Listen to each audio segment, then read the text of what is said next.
Remember when I said I liked way more games than just Street Fighter? Or even fighting games in general? I hope you do.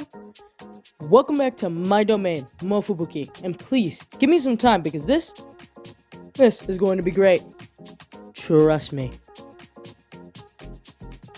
Gaming companies used to hate each other. Wild, I know. I mean, I guess it isn't, but nowadays it's a lot more contemporary.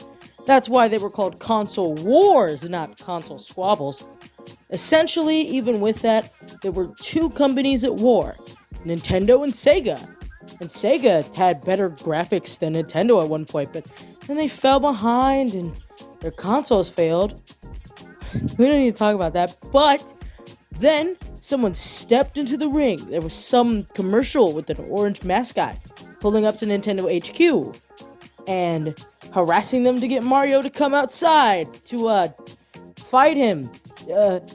This little mascot was Crash Bandicoot.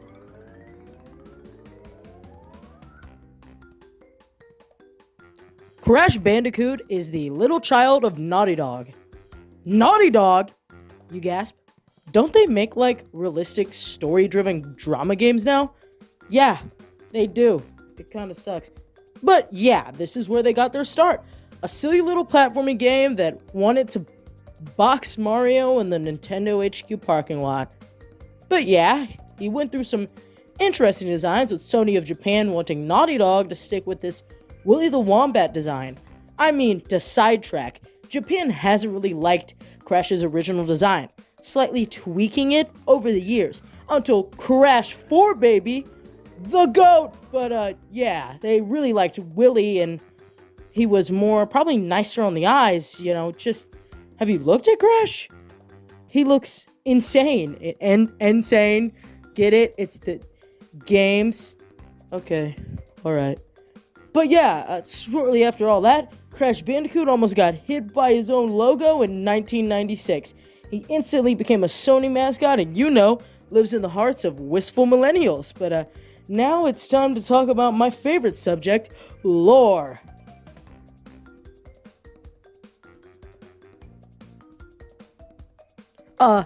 Yes it does. And if you don't think me following the timeline is not lore, I don't know, make a video debunking me, but I'm going to have fun making this a reality. It's a pretty funny series.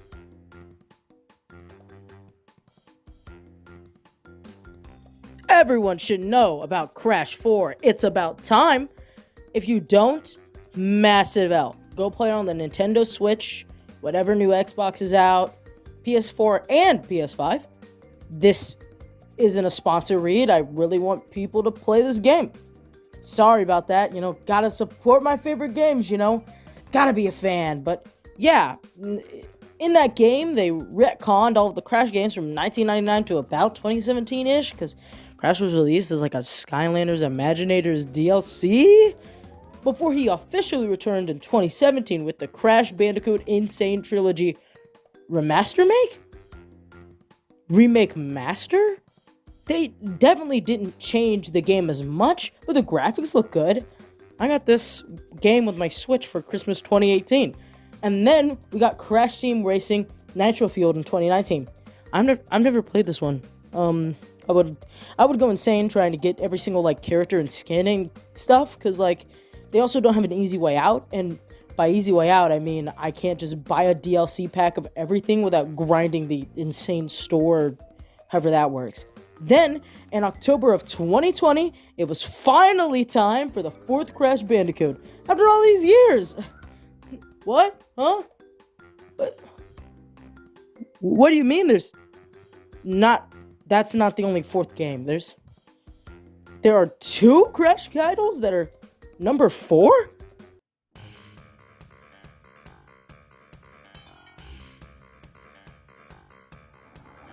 Hello there.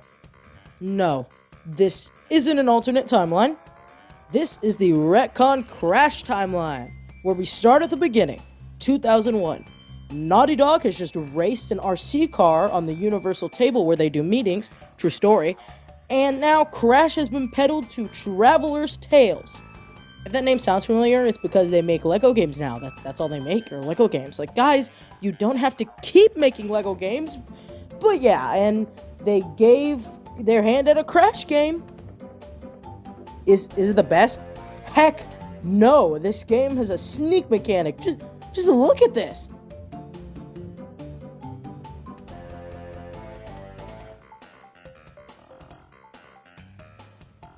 That looks goofy. Yeah. Don't worry. Spyro got a similar treatment during this time, like peas in a pod. It introduced a cool dichotomic, is that a word? Character of Crunch, who Cortex, someone I'll focus on in the character section, originally wanted Crash to be the hardened general of the mutated, brainwashed animal army. Plus, they also introduced new masks, which had a ripple effect on the franchise in general. I mean, other than that, for lore, it's alright. I mean, the extra masks, it means something if you really want it to.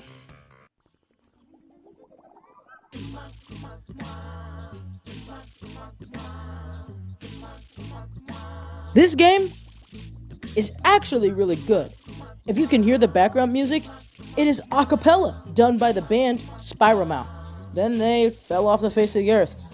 For real, I think that was the last time they made music. But anyways, this game is seriously enjoyable.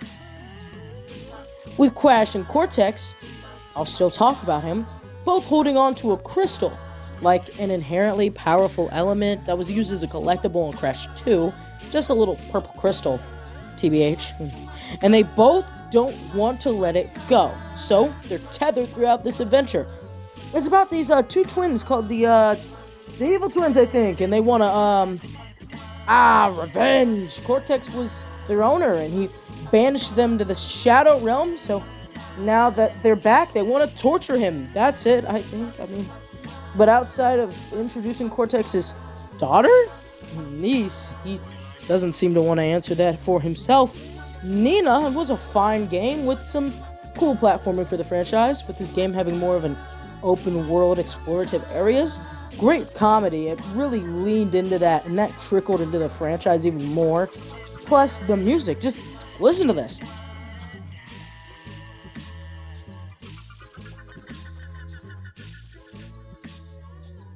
Yeah, it was great for its time, and I mean, it almost was a Ratchet and Clank ripoff. I'm not joking. Flashback to, I guess, 2003 period of drafting for this game, an executive got up and detailed the idea to Universal. I think it went a little like this. Think Crash Bandicoot in space, and also while in space, the evil twins want to take pieces of the worlds and make them into one world. So they take the Insanity Islands and Jones, this is great, okay, but doesn't this sound like anything? I got you, Jones. It sounds like you ripped off Ratchet and Clank. What? Get a better idea. I think that's exactly how it went, to a T. I know. My uncle worked at Universal. He got fired. Since we're on the subject of cut content, there were these segments that were based off of the alternate versions of the characters. Yeah, we get evil Crash in the game, but there's also going to be an evil Coco and a good Cortex that Cortex shoots and kills in the same cutscene. This game was kind of wild. Other than that, evil Crash eats and kills the evil twins, so they never appear again. Spyro shows up as a cameo, which is cute. He just sets everyone on fire. And the game ends with Cortex being tormented in his mind with clones of Crash. Yeah, that's it. Do you see how the title changed? Yeah, because everything changed. Even Crash himself got like jorts and tribal tattoos, and also instead of mutated animals, a motif carried through all of the games up to this point, there are these weird monsters they dub Titans. Like it's cool or something. I mean, kinda, but everyone knows that Crash Bandicoot is, well, a platformer. No, what genre of a game is Crash of the Titans? It's a beat 'em up. What? Why? Also, the draw of the gameplay is an ability they call jacking. Like the word carjacking, but instead of jacking cars, stealing from someone, you're jacking the minds of these poor mutants. I mean, I really don't know what happens at the end of this game, so let's move on to the sequel.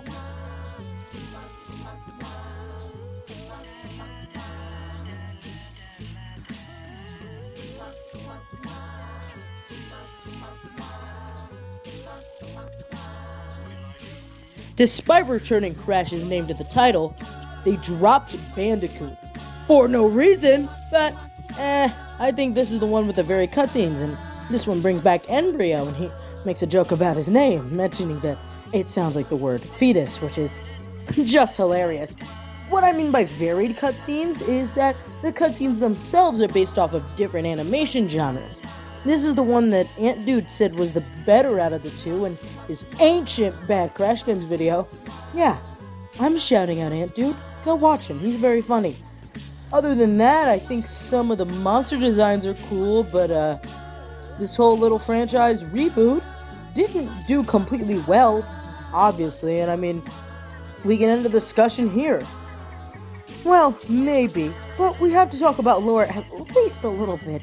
Since I haven't in a while, this game doesn't offer much since it was its own thing, but the Titans are cool. The game's experience points are called Mojo, and that was used with Embryo's mutagen to create them, which does return the mutated animal motif, but a good question is where they came from. Crash was specifically a Bandicoot, and that was mutated, but it seems like Cortex just mixed Mojo and mutation in a pot, and boom, out popped Titans that he just let loose. This, I'm just spitballing here, but seriously, why would you create all of these monsters to let them loose? In the original trilogy, the other mutated brainwashed animals worked for Cortex, but that's not even true here. You just alright, put them in a pot, and up, they're gone. What? No.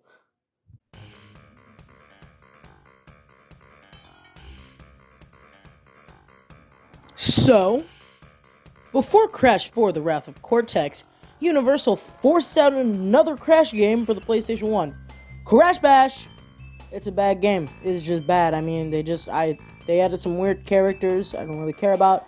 It's just a Mario Party ripoff, and compared to the racing spin-off that wasn't just a bare-bones Mario Kart ripoff, this is disappointing.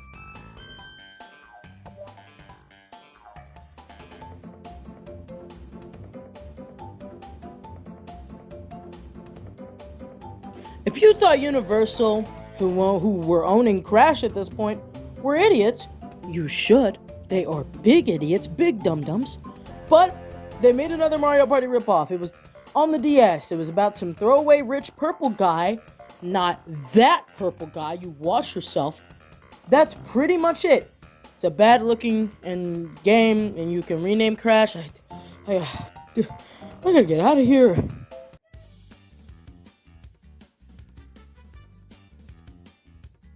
Now, I can't physically play Crash Team Racing.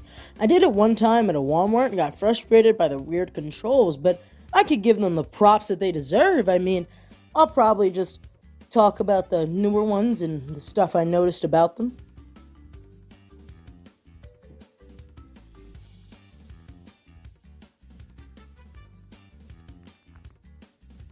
I'm just going to bankroll the original game and the remaster make right here.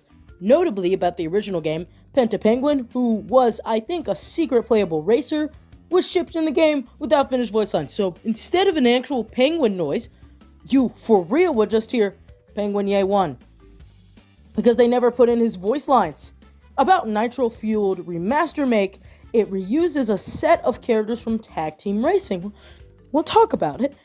And it brought back a lot of stages. It also includes Spyros and his buddies as drivers, Crunch returns, and these female bandicoots that were inspired by Naughty Dog staff. I think. Other than that, it's a pretty solid game outside of that. But to round back to the original Naughty Dog staff, they made the story to kill off the franchise. With this one introducing the alien Nitrous with an O oxide, because we'll get to why you can't say nitrous with a U yet.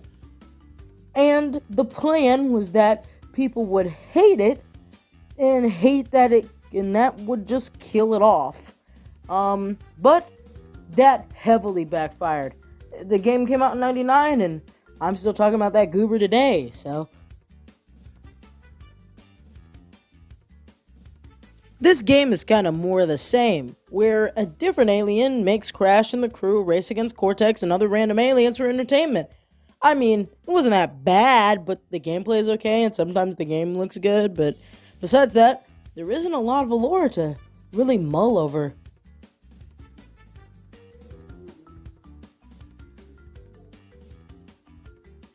This game is a bit more wacky.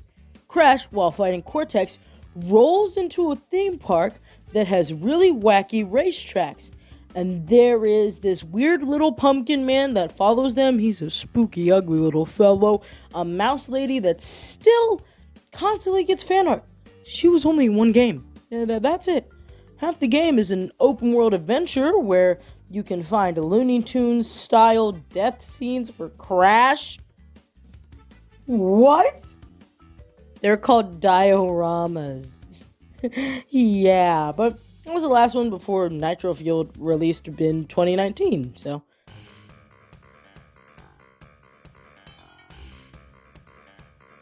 Yeah, other from Crash and Crunch, you have no idea who Cortex and Brio or even Coco is, so I think I should have done this earlier, but better late than never, so let's just go a little bit back in time to the events before Crash Bandicoot 1.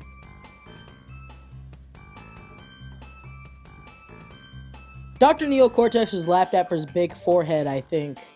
So he decided to take over the world with animals. But Cortex is actually kind of stupid. So he needed his friend, Nitrous Brio, who actually is the smarter of the two, but because of his meekness, he doesn't really take charge like Cortex does. So the two worked to mutate animals from the Insanity Islands and then brainwashing them to control them and make the army. But when it came to Crash's turn, they put him up in the brainwashing machine and it fails. Why? You're probably asking? Because Crash is stupid. Literally, he is so dumb that he didn't have enough brain cells for them to completely brainwash him. But the other Bandicoot, Crash's girlfriend Tana, was left, causing him to race back up to Neo Cortex's lab to save her.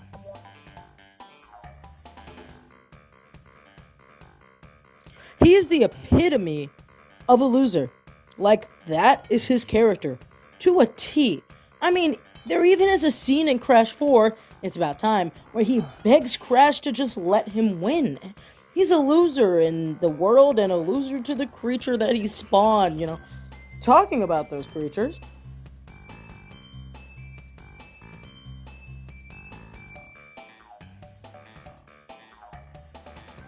I'm just going to give you a really quick run through of all these guys. There isn't very much to all of them. From the top, let's talk about all of those scientists that he's friends with.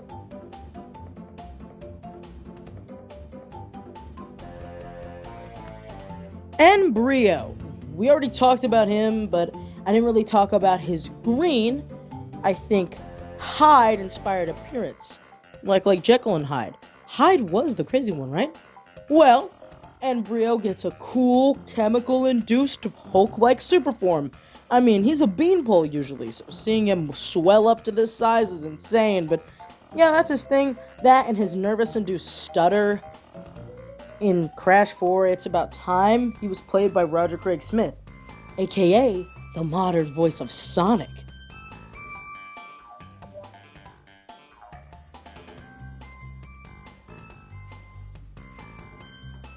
And Jin, with N standing for nitrous, is the tech guy of the group. And as of Crash 4, It's About Time, a metal music lover. He wants to perform, I guess. And Jin has this distortion thing in his voice, and A missile had launched into his head, and that's why his face is kind of metal like that. He is another guy that works with Cortex too, either by the second or the third game. I can't really remember, but yeah, that's that guy. Yeah.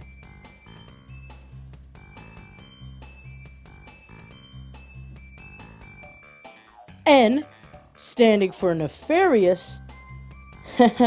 Time, because he is a time-based villain. Entropy, literally wears a clock, and represented by 3 in It's About Time, Entropy is a more accomplished scientist than Cortex himself, and even in It's About Time, hijacking Cortex's plan and flirting with a female version of himself. I am not joking. Time to talk about those mutated animals I just keep bringing up.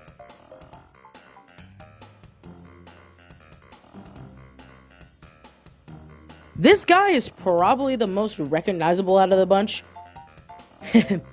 Break out the butter. I'm going to make toast! One of his greatest iconic lines. In It's About Time, he's playable, and he even opened his own little restaurant. I mean, it gets blown up and all, but hey, still, good for him.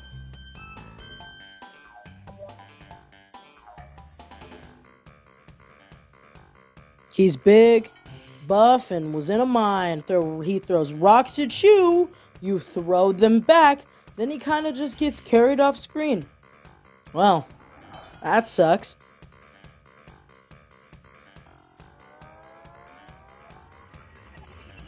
Well, he definitely isn't tiny, but he does have a cool Roman Empire-inspired, like, the design and stuff. I mean, one of the cooler animals by far, but has a lot more utility than koala.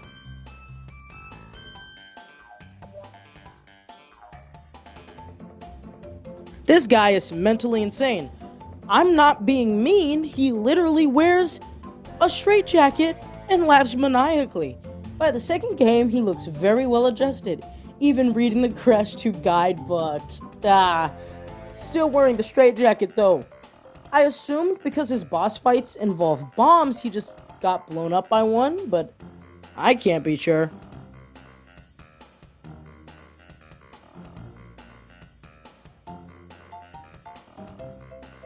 This guy is a mobster, and on the Insanity Islands, he runs a sewage plant?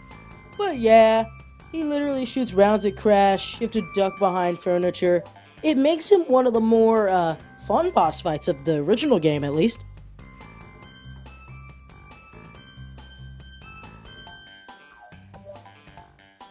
These brothers are pretty dangerous.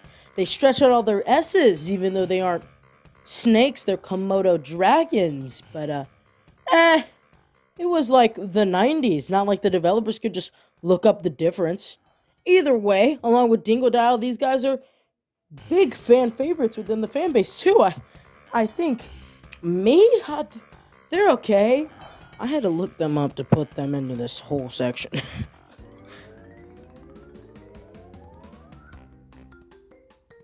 So, if you've ever seen Crash gameplay, you can hit a special box, and you will hear this ooga booga sound.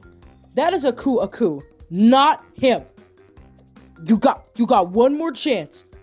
But this guy is Crash's guardian. He protects Crash from hits in game, but also has like a reading of the forces in their world as well. But if Crash has a funny talking protection mask, that isn't fair to Cortex. It isn't. That's because Cortex has the evil twin brother to Aku, Uka Uka. Yes, his name is just Aku's backwards. They were so smart. They almost fight in Crash Bash, literally put on a light show in Crash 3. They're both pretty cool, even though Uka Uka dies at the beginning of It's About Time. I digress. They both have a great bearing on the overall universe, so I had to bring them up.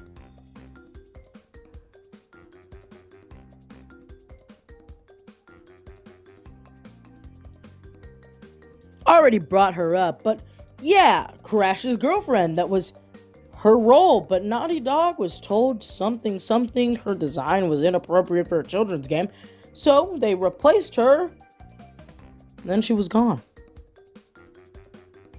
Until It's About Time, where she's from another dimension, and the canonical Tana, they just lost contact? Well, that's just what happens in 20-year-old gaming franchises, I guess.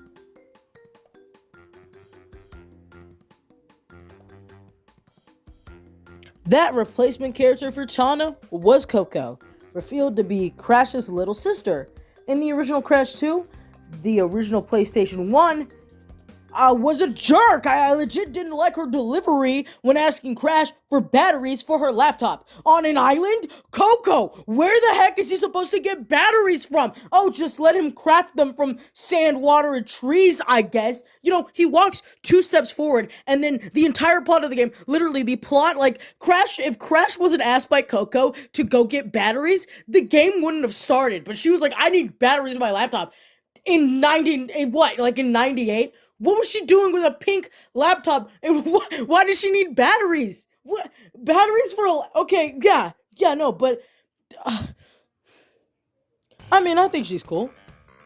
She's funny, and it's about time, I guess.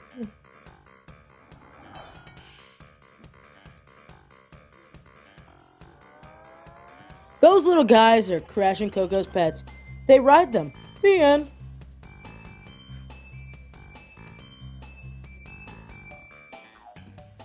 After all those crazy games, Crash 4 It's About Time came out, and retconned a lot. It also introduced 4 new masks, I guess to make up for the other ones. They're specifically called the Quantum Masks. Don't call them anything else. Their names are Lani Loli, Akano, Kupunawa, and Ika Ika. What do they do? Quantum stuff. I don't really remember. I just want to be done. This insane series just took it out of me, you know? But I have to say, thank you for watching. This one is a little bit more casual, a little bit more funny, I hope it is. And just let me say, I had a great time making this. Yeah, I like a lot more games than just Street Fighter, as you can tell. But, you know, it's all in a good day's work. I plan on launching a new, shorter form content series that I'm probably gonna call like Mofubuki Versus. I've already drawn up the little sprites for it. First episode will be about 12. If you get any other ideas for episodes I should do over whatever character, probably I'll do an episode on them. I mean, it's not that hard. But anyways, I just have to say, do you know that Jesus Christ loves you? Well, now you do. Have a great night, day, etc. And just, man, God's got you. 20 boxes. Engine hit me with a big missile. I wonder if you look both ways, would I lose a life? I said, I'm sick of chasing all of these gems throughout the game series. Why? I only see that 106% in Crash 4 when I close my eyes.